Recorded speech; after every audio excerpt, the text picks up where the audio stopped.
This harissa aioli is about to be your new favorite condiment. It's so easy to make, and it has that perfect balance of spicy, smoky, tangy. It's perfect for dipping fries in, spreading on a burger, or having with a side of roasted veggies. Honestly, wherever you like your aioli, no judgment here. The base of this is as easy as any other aioli recipe. Just add harissa.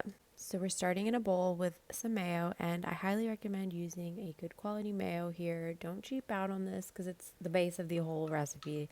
It's the base of our aioli, no surprise there. And then to this, we're adding our harissa. Now you can add more or less depending on your preference with spice level. This really isn't that spicy, especially when paired with the mayo and the lemon juice and the oil. It really just adds that perfect little hint of spice.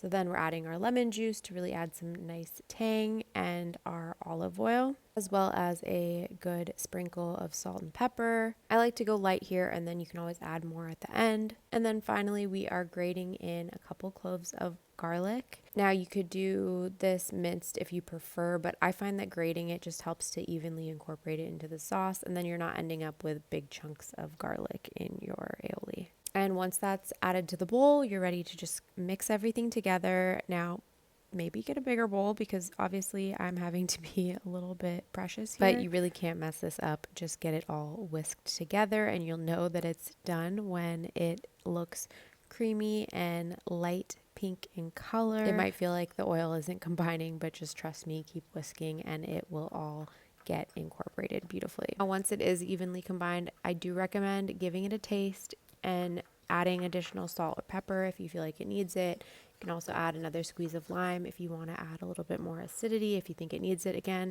Especially when you're making sauces, it's so important to taste as you go and make sure everything is just to your liking because it's easy to change. Please let me know in the comments what you like to serve this with. I hope you enjoy.